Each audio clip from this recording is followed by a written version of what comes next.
नमस्कार, बहुत बहुत स्वागत है आप सभी का। आप देख रहे हैं IBC 24। शाम के 7 बज रहे हैं। वक्त हो गया है मध्य प्रदेश के नंबर 1 बुलेटिन का। मध्य प्रदेश में आज क्या हुआ खास का, तो मध्य प्रदेश की तमाम खबरों का पूरा अपडेट आप तक पहुंचाएंगे। सबसे पहले देखते हैं मध्य प्रदेश की 7 बजे की 7 बड़ी खबर। तो बंटवारों की यादों पर संग्राम किस तरह से हो रहा है, किस तरह से सियासत हो रही है, क्योंकि बीजेपी एक तरफ विभाजन विभीषिका दिवस बना रही है और कांग्रेस ने इसे आड़ो हाथे लिया है। उसकी तस्वीर हम आपको दिखाएंगे, किस तरह से बयानबाजी हो रही है। चिट्ठी पर बवाल, क्यों मचा सियासी उबाल, यह भी आपको बताएंगे कि बीजेपी नेता ने पत्र लिख दिया पीएम मोदी को बांग्लादेश में हो रही हिंसा को लेकर। उसके बाद मध्य प्रदेश में सियासत गर्मा गई है। इधर हिंदू महासभा की कौन सी बड़ी चेतावनी आई है बांग्लादेश और इंडिया के बीच मैच को लेकर, यह भी आपको बताएंगे और ड्रोन दीदियों का कमाल भी दिखाएंगे। तहसीलदार पर धाए धाए कहां हुई है और कहां पर जुर्म की हदें पार की गई, बहू को कहां गर्म चिमटे से दागा गया है, यह तस्वीर भी आपको दिखाएंगे।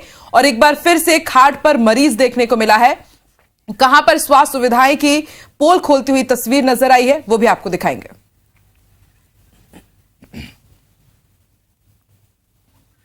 तो मध्य प्रदेश में आज क्या हुआ है, 7 बजे की 7 बड़ी खबर आप तक पूरा अपडेट पहुंचाएंगे।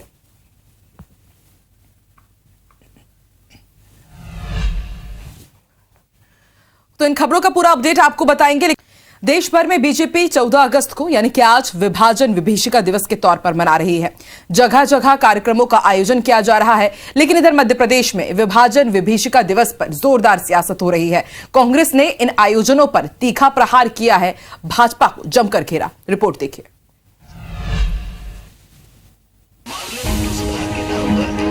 राजधानी भोपाल के शहीद स्मृति द्वार पर कार्यक्रम का आयोजन किया गया। विभाजन विभीषिका कार्यक्रम में विभाजन को लेकर बनाई गई शॉर्ट मूवी भी प्रदर्शित की गई। इस अवसर पर हितानंद शर्मा ने कहा कि अटल जी ने कविता में बताया कि आजादी अभी अधूरी है, गिलगित से गारो पर्वत तक हम फिर से आजादी पर्व मनाएंगे। 78 वर्ष पूर्व 14 अगस्त 1947 को भारत के ही लोग शरणार्थी होकर आए। आज देश विभाजन हुआ और पाकिस्तान एक अलग राष्ट्र बना। आज उसकी स्मृति को, उस समय के विस्थापित लोगों को, उस समय के जान गंवाए लोगों को हम सब स्मरण करते हैं, उनको श्रद्धांजलि देते हैं। वहीं विभाजन विभीषिका के आयोजन पर कांग्रेस ने नाराजगी जाहिर की है। पूर्व मंत्री मुकेश नायक ने भाजपा पर आरोप लगाया और कहा कि अफसोस है कि वो लोग विभाजन विभीषिका मना रहे हैं जिन्होंने आजाद भारत में जन्म लिया है। बीजेपी ने इतिहास नहीं पढ़ा है। ओबीसी जी खुद का अपना इतिहास देखेंगे, अपने परिवार का इतिहास देखेंगे तो सबसे प्राचीन हमारी हिंदू संस्कृति, हमारी सनातन संस्कृति है। वो पहले अपनी गलेवान में झांकें, उसके बाद विजय मंदिर की ओर देखें। विजय मंदिर स्पष्ट रूप से मंदिर है, इसके लिए हम न्यायालय में भी जा रहे हैं। और मैं घोर निंदा करता हूं उनके इस बयान की कि इस प्रकार का आरोप लगाकर वो न केवल हमारी मध्य प्रदेश की लोकप्रिय सरकार बल्कि देश की सरकार पर भी प्रश्न लगाने का काम कर रहे हैं। भाजपा पूरे देश में विभाजन विभीषिका के मौके पर आयोजन कर रही है, जिस पर कांग्रेस हमलावर है और जोरदार सियासत हो रही है। मध्य प्रदेश में विभाजन विभीषिका स्मृति दिवस पर कई कार्यक्रमों का आयोजन हो रहा है। इसके जरिए विभाजन के दौरान क्या हुआ, ये नई पीढ़ी को बताया जा रहा है। नई पीढ़ी क्या सोचती है इस पर, जिस पर जोरदार सियासत हो रही है। आइए आपको सीधे युवाओं से ही बताते हैं। तो आज बीजेपी की तरफ से विभाजन विभीषिका दिवस का कार्यक्रम का आयोजन किया जा रहा है। जगह जगह आप देखिए स्मृति दिवस पर कई कार्यक्रम आयोजित किए गए हैं।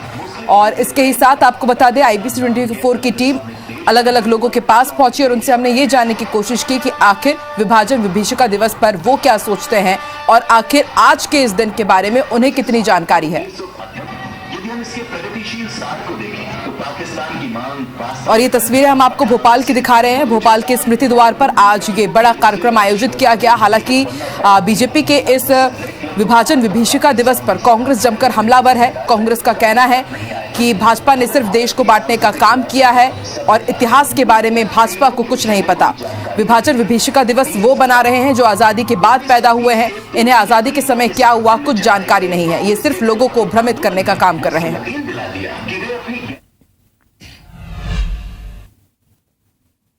और 78वें स्वतंत्रता दिवस की पूर्व संध्या पर देश के नाम राष्ट्रपति द्रौपदी मुर्मू संबोधन कर रही हैं। सीधे रुख करते हैं। दिवस के रूप में मनाना शुरू किया है। अगले वर्ष उनकी 150वीं जयंती का उत्सव राष्ट्रीय पुनर्जागरण में उनके योगदान को और अधिक गहराई से सम्मान देने का अवसर होगा। मेरे प्यारे देशवासियों, आज 14 अगस्त को हमारे देश विभाजन विभीषिका स्मृति दिवस मना रहा है। ये विभाजन की भयावहता को याद करने का दिन है। जब हमारे महान राष्ट्रों का विभाजन हुआ तो लाखों लोगों को मजबूरन पलायन करना पड़ा, लाखों लोगों को अपनी जान गंवानी पड़ी।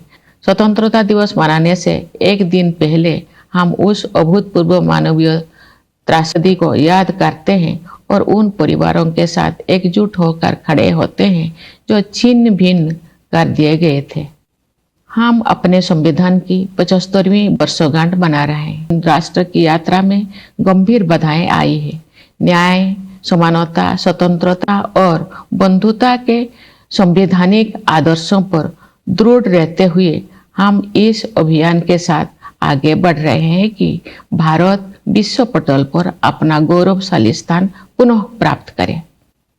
इस वर्ष हमारे देश में आम चुनाव हुए। कुल मतदाताओं की संख्या लगभग 97 करोड़ थी, जो एक ऐतिहासिक कीर्तिमान है।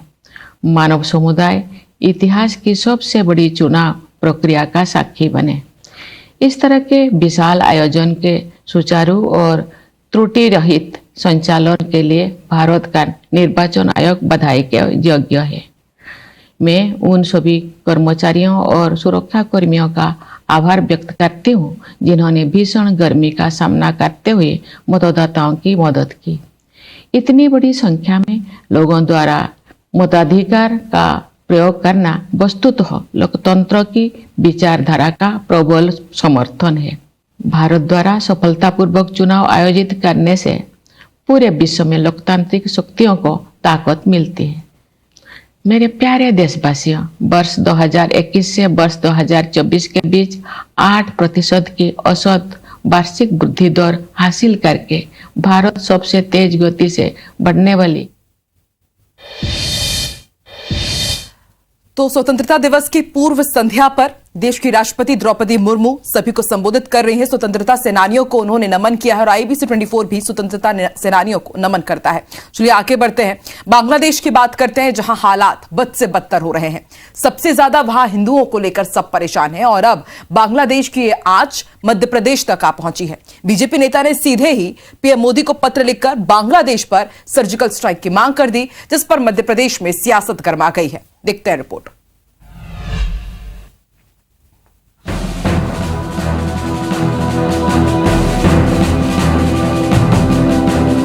बीजेपी नेता संजय शुक्ला ने PM मोदी को खत लिखकर बांग्लादेश पर सर्जिकल स्ट्राइक की मांग की है। संजय शुक्ला ने चिट्ठी में लिखा है कि जिस तरह PM मोदी ने पाकिस्तान में आतंकी कैंप पर सर्जिकल स्ट्राइक की थी, वैसे ही बांग्लादेश में हिंदुओं को बचाने के लिए सर्जिकल स्ट्राइक करे। बीजेपी नेता के इस खत से मध्य प्रदेश की सियासत गर्म हो गई है। कांग्रेस नेता KK मिश्रा ने बीजेपी पर तंज कसा और कहा कि हिंदुओं के नाम पर वोट मांगने वाले बांग्लादेश पर चुप हैं। कि पड़ोसी देशों में जो भी हो रहा है उसे लेकर प्रधानमंत्री जी चुप क्यों हैं, गृह मंत्री जी चुप क्यों हैं। सरकार को अपना स्पष्टीकरण देना चाहिए और जो लोग हिंदुओं के नाम पे वोट मांगते हैं वो लोग बांग्लादेश पर पूरी तरह खामोश। उधर भाजपा के प्रवक्ता नरेंद्र सलूजा संजय शुक्ला की चिट्ठी पर शुरू हुई सियासत पर कांग्रेस के आरोपों पर पलटवार कर रहे हैं। देखिए, संजय शुक्ला जी ने जो पत्र देश के प्रधानमंत्री नरेंद्र मोदी जी को बांग्लादेश को लिखा है वो उनका निजी विचार है, उनकी निजी भावना है। बांग्लादेश को लेकर न राहुल गांधी बोल रहे हैं क्योंकि वो हिंदुओं का मामला है। यदि तुष्टीकरण की बात होती तो अभी तक राहुल गांधी से लेकर तमाम कांग्रेस के नेता रोना धोना चालू कर देते। बीजेपी नेता संजय शुक्ला की चिट्ठी ने बांग्लादेश को लेकर मध्य प्रदेश की सियासत गर्मा दी है। देखना होगा कि आगे अब और क्या प्रतिक्रियाएं आती हैं। ग्वालियर में 14 साल बाद अंतर्राष्ट्रीय क्रिकेट मैच T20 का आयोजन होने जा रहा है। एक तरफ जिसकी खुशियां मनाई जा रही है, वहीं हिंदू महासभा ने मैच का विरोध कर दिया। इधर मैच का विरोध, उधर शुरू हुई जोरदार सियासत। तो क्या मैच में आफत बन जाएगी? देखते हैं रिपोर्ट।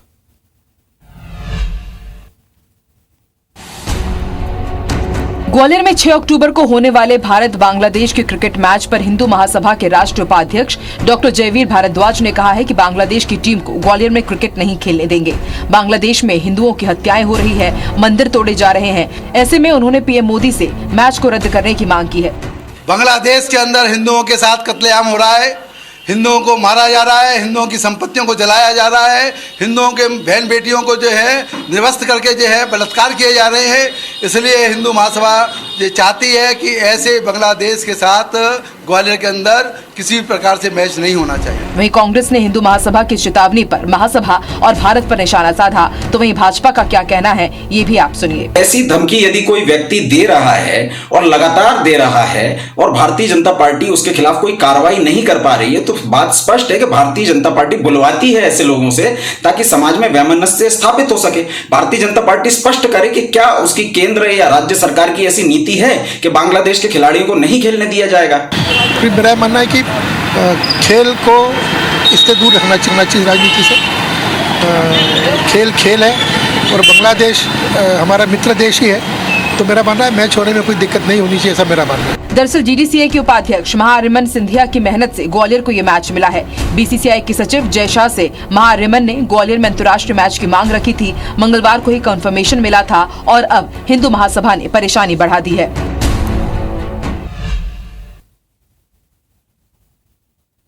मध्य प्रदेश के रायसेन में रहने वाली ड्रोन दीदियों को दिल्ली से बुलावा आया है। दीदियों को दिल्ली में आयोजित होने वाले स्वतंत्रता दिवस के मुख्य समारोह में शामिल होने के लिए कहा गया है। आखिर मध्य प्रदेश की दीदियों ने ड्रोन से क्या कमाल किया है, इस रिपोर्ट में देखिए।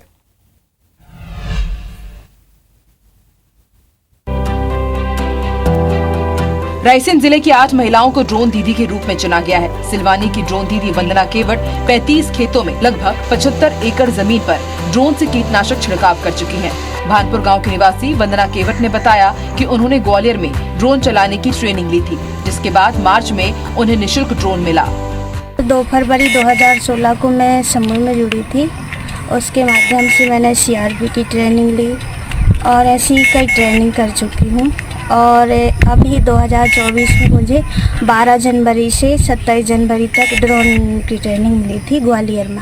BSW में जब हमने एडमिशन लिया था, इसके बाद जागरूक होने के बाद हमने शराबबंदी भी करवाई थी अपने गांव में। ड्रोन की खासियत ये है कि जो काम 1.5 से 2 घंटे में होता है, ड्रोन के माध्यम से सिर्फ 8 से 10 मिनट में ही पूरा हो जाता है। 1 एकड़ में छिड़काव करने के लिए 300 रुपए की राशि निर्धारित है। तमोह से बड़ी खबर मिल रही है। बीना रेलवे ट्रैक पर हादसा हुआ है। मालगाड़ी के 4 डिब्बे पटरी से उतर गए हैं। असलाना के पास यह हादसा हुआ है। पथरिया जीआरपी और आरपीएफ पुलिस मौके पर पहुंची हुई है और जो रेल अभी डिरेल हुई है उसे कोशिश की जा रही है फिर से ट्रैक में लाने की। तो इस वक्त की बड़ी खबर, तस्वीरें भी हम आपको दिखा रहे हैं। बीना रेलवे ट्रैक पर यह हादसा हुआ है। बीते दिनों गुना पर भी इसी तरह का हादसा हुआ था। काफी मशक्कत के बाद जो एक्सप्रेस ट्रेन डिरेल हुई थी उसे ट्रैक पर लाया गया और अभी आप ये तस्वीरें देखिए, बीना रेलवे ट्रैक पर यह हादसा हुआ है। फिलहाल पथरिया जीआरपी और आरपीएफ पुलिस मौके पर पहुंची हुई है।